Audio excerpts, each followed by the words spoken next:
Hello viewers, welcome to Beyond Borders. Australian Prime Minister Anthony Albanese confirmed the cancellation of Quad Summit, which had to take place in Sydney next week. The decision came after US President Joe Biden cancelled his trip to Australia due to US debt crisis. The leaders are expected to have a sideline meeting at the G7 summit in Hiroshima between May 19 to 21. In this context, let's have a detailed analysis of the Quad grouping. The Quadrilateral Security Dialogue, that is a Quad, is a diplomatic network of 4 countries: India, US, Australia and Japan. What is the speciality of these countries? They are the 4 maritime democracies and vibrant economies of the world. They work on a far broader agenda, which includes security, economic and health issues. The motive behind the Quad is to keep the Indo-Pacific free of any military or political influence. It is basically seen as a strategic grouping to reduce Chinese domination. It began as a loose partnership after the devastating 2004 Indian Ocean tsunami. The 4 countries joined together to provide humanitarian and disaster assistance to the affected region. In 2007, Japanese Prime Minister Shinzo Abe pitched the idea of Quad. The group met for the first time in the same year on the sidelines of the ASEAN. But Australia withdrew from the forum due to political pressure from China. Military cooperation between the US and Australia was resumed in 2010. It led to Australia's comeback to the Quad's naval exercises. And in 2017, the first official talks under the Quad took place in Philippines.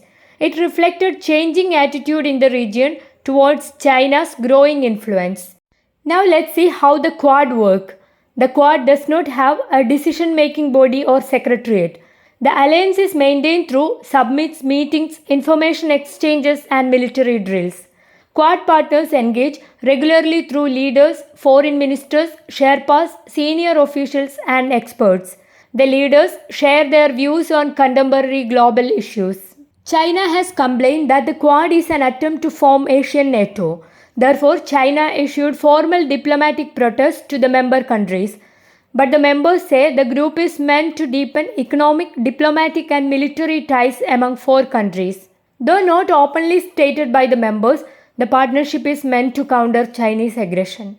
But we cannot compare the Quad with the European alliance NATO. Unlike NATO, there is no mutual defense pact in effect for the Quad. It is not a rigid framework and nations are free to unlink themselves from specific Quad initiatives. For India, it is an important pillar of stability in the Indo-Pacific region. It provides security in the Indian Ocean and helps to achieve a rule-based multipolar world. It plays a significant role in countering China's economic and military rise. A huge chunk of Chinese trade happens via the Indian Ocean routes that passes through maritime choke points. If Chinese hostilities rise on the borders, India can take the support of other Quad countries to disrupt Chinese trade. India can even take the help of its naval front and conduct strategic exploration in the Indo-Pacific region. India can also ensure security and growth for all in the region. The Quad has a positive, practical agenda to respond to the region's most pressing challenges that includes climate change, infrastructure, disaster relief and so on. As long as the tensions with China remain, the Quad's agenda is likely to expand as the democracies of Indo-Pacific seeks to balance Chinese growing power. Hope this video is informative. Keep watching.